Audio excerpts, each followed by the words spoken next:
afternoon, everybody. I'm sorry that I missed anybody yesterday.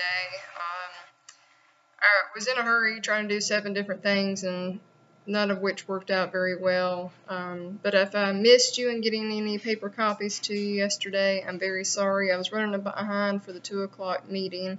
If you still want paper copies, if you can just either send me a message to the Remind app, or private comment in Google Classroom, email. I'm trying to respond as quickly as I can, even though I think sometimes everything gets sent in at one time, and I try not to miss anything, but sometimes I'm sure it happens. With that being said, I did send out email invites to do a Zoom meeting this afternoon if you're available. If not, I understand. I'm going to try to record it this time and post it to where if you missed it, you can just watch it, and maybe if there's any questions you had that somebody else did too, that you can get those answers. So I want to really quickly wrap up from yesterday's notes. This is actually the page I sent out Friday, I believe, before I start this week. This week's focus is how things are going on in Europe versus how things are happening in the Pacific. So the last thing that I want to talk about from yesterday is after the attack on Pearl Harbor. That's when we officially declare war on all Axis powers of Germany, Italy, and Japan.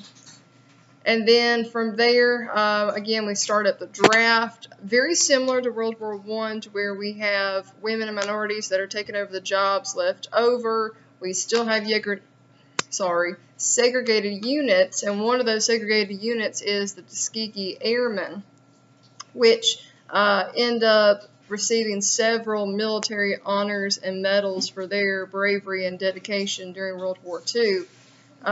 We also, hold on, I didn't mean to, I hit a button and it moved. We also are going to start calling our soldiers GIs, or government issued, because once you join the military, you are considered part of the government's material.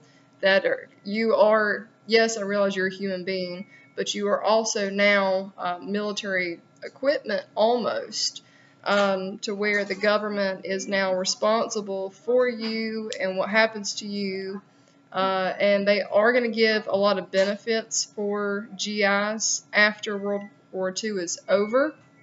We know that we have somewhere around 16 million that are going to be drafted. We know we have millions more that volunteer. We are going to see women have more of a role in the military during World War II, more so than World War I.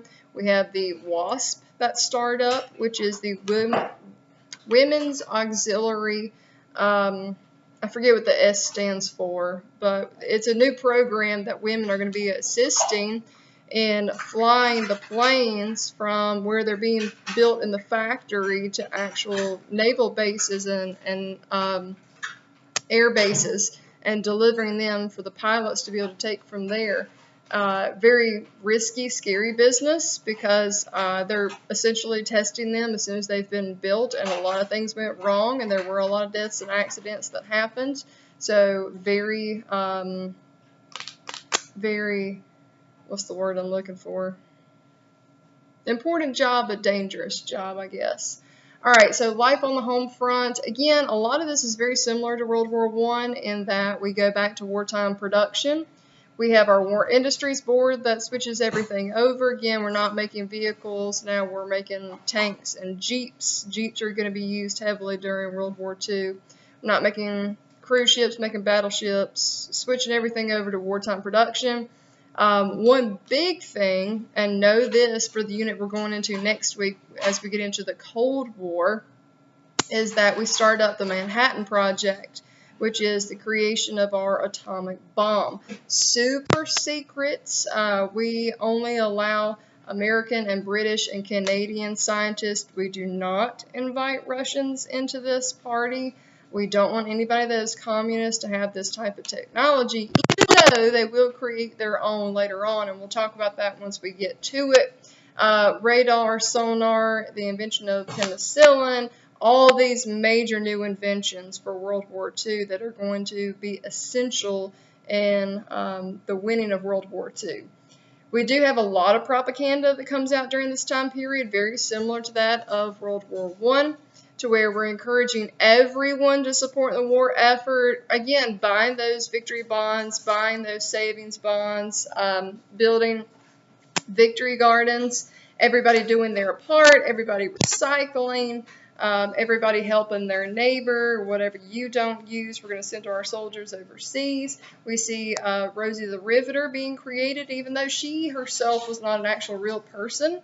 But she was supposed to represent women and being strong and powerful, and the yes, I can positive attitude of, yeah, women can do any of these jobs, and we need women to do those jobs to take over what's been left. So Hollywood gets into it, newsreels. Again, remember, there's a big difference between what's happening now and what is coming, to where everything is positive promotion. We're not telling the bad, we're not telling the terrible, not telling the awful, not telling death counts, things like that. We're just telling the good. Be patriotic, be supportive, and telling the good. So Rosie the Riveter and her "We Can Do It" poster comes out, and it's popular, trying to encourage all women not only to be active, but reminding them that yes, you are capable, physically, mentally, emotionally, you are capable of doing this, and your country needs you to do this. We are recycling, we are limiting, we are rationing. People are given ration books to where you can't buy but so much butter, so much flour, so much gas. There are people that have actually found where they still have relatives that had their ration stamps. And if you ran out of your ration stamps for gas, well, then you couldn't buy anymore. The gas stations wouldn't sell you anymore. So a lot of bartering happened. I'll give you meat or eggs or flour in exchange for a stamp, a ration stamp for a tank of gas. So we've got propaganda posters on saving and rationing. Again, together we can do it. Management, labor, it doesn't really matter. Blue collar, white collar, we're all in this together. We got to keep them going. And then you see, obviously, a lot of war propaganda. If you see the propaganda poster in the notes on page 71, that it's got the rising sun is representation of Japan. That's their Japanese flag. They're known as the land of the rising sun. And inside of it, they've got the Nazi swastika. So obviously they're trying to kill two birds with one stone, and their message of the United States is going after those Axis powers.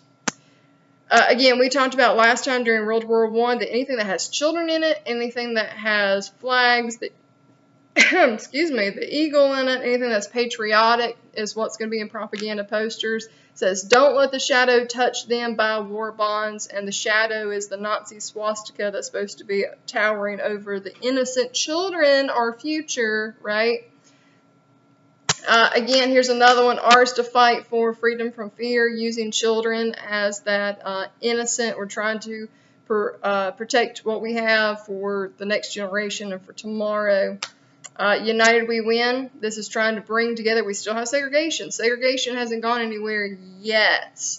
World War II will be the last major event before we start working on desegregating across every arena, whether it's work, society, economics, politics, doesn't matter. I love that. This is one of my favorite propaganda posters. It says, you talk of sacrifice. He knew the meaning of sacrifice. So it's saying, even if you don't literally give up your life for your country, that you need to do everything that you possibly can, whether it's financially or physically, joining the war efforts or giving up your money and time, working in the factories. It doesn't matter. We're all in this together. We all need to sacrifice together. And it's very interesting because I feel like, during a major issue like World War II and what we're experiencing now with the pandemic, we're all having to band together. We're in this together. We're trying to support one another.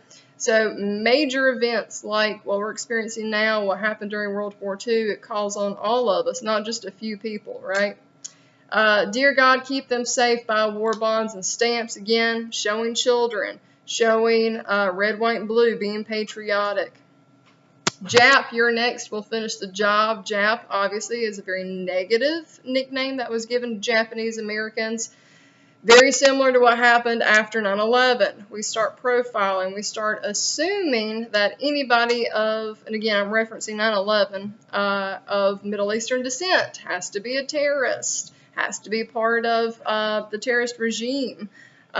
So unfortunately, that happens during and after World War II, that we assume all Japanese Americans have to be in on the attack on Pearl Harbor. They're all responsible. They're all spies. That's not the case. That's just that irrational fear that is going to be fed by other people joining up on that irrational fear. Like the whole idea that people have to have 70 packs of toilet paper right now. Like, what in the world? But something fed that fear. And that's all it takes. It takes a little bit of fear to go a mile wide, right? All right, last couple of things on this slide, and then I'm just going to wait till tomorrow to get into the rest of it, or maybe this afternoon. It kind of depends. I got to get my kids going on their stuff. But, and then our Zoom meeting in just a little bit. But the government is going to control prices. We do see a lot of inflation happening during this time period. A lot of people saving their money, not going out and spending. Again, ration stamps it talks about on here for gas and sugar and butter. Those are the big things. Income taxes are increasing. We need money during this time. So we're seeing everybody really hold tight on the purse strings. You're having to pay more in taxes. Some of your not necessarily needs, but wants are being limited. So there's not a lot of extra income, which is fine because during this time period we've kind of halt a lot of production on big items anyway, like cars and appliances. So it kind of works out. It's fine. Nobody's really spending a whole lot of money during this time anyway. People are buying war bonds to assist the government. Again, that's how the government gets its revenue. They get their money through taxes and through selling those savings bonds and stamps. Japanese Americans are going to be put in internment camps. This is not to be compared to what you hear about during the Holocaust over in Europe. Yes, they are having their rights violated. They are being removed from their homes, their work, their schools. We are discriminating against them. It goes all the way to the Supreme Court. That's a big court case. Remember that one, Korematsu versus the U.S., to where they pretty much were suing the U.S. government saying, you can't do that. You're taking away our constitutional rights, our Bill of Rights, our first 10 amendments to the U.S. Constitution. And the Supreme Court comes back and says, we realize it was a necessary evil. It wasn't right to take away their personal rights. It was kind of the idea of the common good, doing the greatest good for the greatest number of people without harming others, that we're trying to watch out for the biggest part of the population and just keep Japanese Americans in a place to where they are watched and maintained, to where we know that nobody is getting out information, that they're not spies. So is that profiling? Yes. Is that discriminating? Yes. Is that taking away their civil rights? Yes, it is. But again, it was deemed a necessary evil for that point in history. So that's a big major court case that went down, and a lot of criticism that came out of that for taking away those individuals' rights. Now, we have learned our lesson. We have tried not to do things like that since then, and that's why you didn't really see a lot of big court cases and stuff come out after 9/11 happened. But just food for thought on that one. All right, that's the big stuff. I'm going to hold off on anything else for right now. I'll see you guys in a little bit if you're at the meeting.